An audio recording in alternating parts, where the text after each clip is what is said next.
তোমাদের সকলকে স্বাগত। আজ আমরা মাধ্যমিক এবিটিএ টেস্ট পেপার থেকে ভূগোলের 926 নম্বর পেজের 37 নম্বর সেটটি সলভ করব। দেখো, প্রথম প্রশ্ন কি বলেছে দেখো, ভূমিরূপ পরিবর্তনকারী শক্তি হিসাবে নদীর ভূমিকা সবচেয়ে গুরুত্বপূর্ণ। দেখো, মরু অঞ্চলের শুষ্ক নদীখাত হচ্ছে ওয়াদি নামে পরিচিত। এই যে মার্কিন যুক্তরাষ্ট্রে পৃথিবীর সর্বাপেক্ষা বিধ্বংসী ঘূর্ণিঝড়ের নাম হচ্ছে টর্নেডো। আচ্ছা, টর্নেডো হচ্ছে স্থানীয় ভাষায় বলে টুইস্টার বলে। সাহারা মরুভূমি সৃষ্টিতে পরোক্ষভাবে সাহায্য করে যে স্রোত, ক্যানারি স্রোত। 1840 খ্রিস্টাব্দে বায়ুমণ্ডলে ওজোন গ্যাসের অস্তিত্বের কথা প্রথম বলেন হচ্ছে স্কনবি। পরেরটা দেখো, জলবায়ুগত মরুদ্যান বলা হয় সুইজারল্যান্ডকে। ইউট্রোফিকেশন মূলত যে বর্জ্যের প্রভাবে হয় তা হলো কৃষি বর্জ্য। ভারতের উচ্চতম মালভূমি হচ্ছে লাদাখ। ভারতে মৃত্তিকা সংরক্ষণে গৃহীত একটি পদ্ধতি হচ্ছে ফালি চাষ। ভারতের কফির পাত্র বলা হয় কর্ণাটককে। দেখো, ভারতের বৃহত্তম শঙ্কর ইস্পাত কারখানা গড়ে উঠেছে কোথায়? দুর্গাপুরে, পশ্চিম বর্ধমানে। প্রদত্ত কোনটি বহুমুখী নদী পরিকল্পনার উদ্দেশ্য নয়?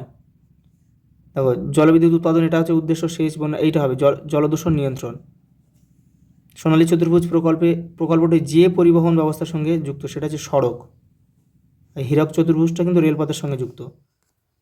পরেরটা দেখো, টোপোগ্রাফিক্যাল মানচিত্রে সমোন্নতি রেখা অঙ্কন করা হয় যে রং দিয়ে তা হচ্ছে বাদামি। এবার দেখো, শুদ্ধ অশুদ্ধ ঠিক যেমন নির্দেশ দেবে তেমন হয় কিন্তু তোমাদের পড়তে হবে। শুদ্ধ হলে সু লিখবে, অশুদ্ধ হলে অ লিখবে। ক্যানিয়ন ভূমিরূপ সৃষ্টি হয় দেখো হিমবাহের ক্ষয়কার্যের ফলে, এটা হচ্ছে অশুদ্ধ হবে। এটা হচ্ছে নদী হলে বাক্যটা সঠিক হতো। রেড ইন্ডিয়ানরা তুষার ভক্ষক নামকরণ করেন ফন বায়ুকে, এটা অশুদ্ধ হবে। এটা ফন হবে না, এটা চিনুক হলে কিন্তু বাক্যটা সঠিক হতো। মেঘালয় মালভূমি প্রকৃতপক্ষে দাক্ষিণাত্য মালভূমির একটি বিচ্ছিন্ন অংশ, এটা অশুদ্ধ হবে। এটা ছোটনাগপুর মালভূমি হলে বাক্যটা সঠিক হতো। ল্যাটেরাইট মাটির তুলো চাষের বিশেষ উপযোগী বলে একে ব্ল্যাক কটন সয়েল বলে, এটা ল্যাটেরাইট হবে না, এটা হচ্ছে রেগুর মাটি হলে বাক্যটা সঠিক হতো। দেখো, ভারতের দীর্ঘতম সেচখাল কী হবে বলো তো? সারদা খাল। এটা এবারে রয়েছে সারদা খাল, এখানে দিয়েছে, তাহলে বাক্যটা শুদ্ধ হবে। আর যদি বৃহত্তম হতো তাহলে কিন্তু হয়ে যেত ইন্দিরা গান্ধী। ভারতের প্রেরিত একটি কৃত্রিম উপগ্রহ হচ্ছে GMS, এটাই অশুদ্ধ হবে। এটা রাশিয়া হলে বাক্যটা সঠিক হতো। প্রভোসিটে নিত্যবহ নদীকে নীল রং দিয়ে দেখানো হয়, এটা শুদ্ধ। দেখো, শূন্যস্থান রয়েছে। এরপরে ক্ষয়ের শেষ সীমা ধারণার প্রবর্তক হচ্ছে JW পাওয়েল।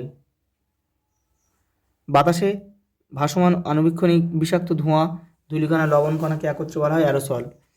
ইরমিঙ্গার স্রোত দেখা যায় উত্তর আটলান্টিক মহাসাগরে। কাশ্মীর উপত্যকার কারেওয়া মৃত্তিকা জাফরান চাষের জন্য বিখ্যাত। ক্রান্তীয় পূবালি জেট মৌসুমী বায়ুকে ভারতে আসতে বাধ্য করে।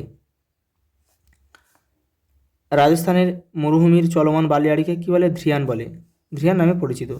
ভারতে একটি বৃষ্টিছায়া অঞ্চল যে শিলং। আরও তুমি লিখতে পারো, এটা হচ্ছে পশ্চিমঘাট পর্বতের পূর্ব ঢাল।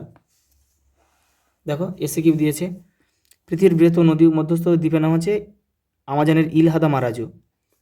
বাস্কেট অফ এগ টোপোগ্রাফি কাকে বলে? ড্রামলেনকে। ক্রান্তীয় সমুদ্রে কোন ধরনের সমুদ্র স্রোত সৃষ্টি হয়? উষ্ণ বা বহিঃস্রোত। ইউরেনিয়াম কোন ধরনের বর্জ্য? এটা তেজস্ক্রিয় বর্জ্য। পরেরটা দেখো, কেরালার উপকূলের উপহ্রদগুলিকে স্থানীয় ভাষায় কী বলে? কয়েল বলে। আর বালিয়াড়িগুলিকে থেরিস বা টেরিস বলে। ভারতের সর্বাধুনিক বন্দরটির নাম হচ্ছে নভসেবা।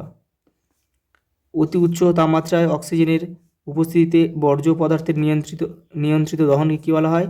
ইনসিনারেশন বা ভস্মীভূতকরণ। ভারতের কোন রাজ্য বৃষ্টির জল সংরক্ষণে অগ্রণী? তামিলনাড়ু। ছক দেখো, একটা ছক দিয়েছে, CFC কী হবে? Green house gas. ক্লোরোফ্লোরোকার্বন, তাহলে 2.4.1 লিখব। ব্লিজার্ড হবে মেরু ও উপমেরু অঞ্চল, তাহলে এখানে লিখব 2.4.2। আর লাক্ষাদ্বীপের রাজধানী হচ্ছে কাভারাত্রি। 2.4.3, আর টোপোগ্রাফিক্যাল মানচিত্র হবে ভারতীয় সর্বেক্ষণ বিভাগ 2.4.4। ম্যাপ পয়েন্টিংটা তোমাদের কিন্তু আমি এই সেটে করাচ্ছি না, এর আগের 30টা সেট আমি একটা ভিডিওর মধ্যে দেখিয়ে দিয়েছি, প্লেলিস্টে রয়েছে, দেখে নেবে। এছাড়া 30টা সেট কিন্তু আমি আলাদা আলাদাভাবে যখন সেটগুলো করিয়েছি তখনও কিন্তু আমি দেখিয়েছি। আচ্ছা, এই পর্যন্ত, দেখা হবে পরের ভিডিও।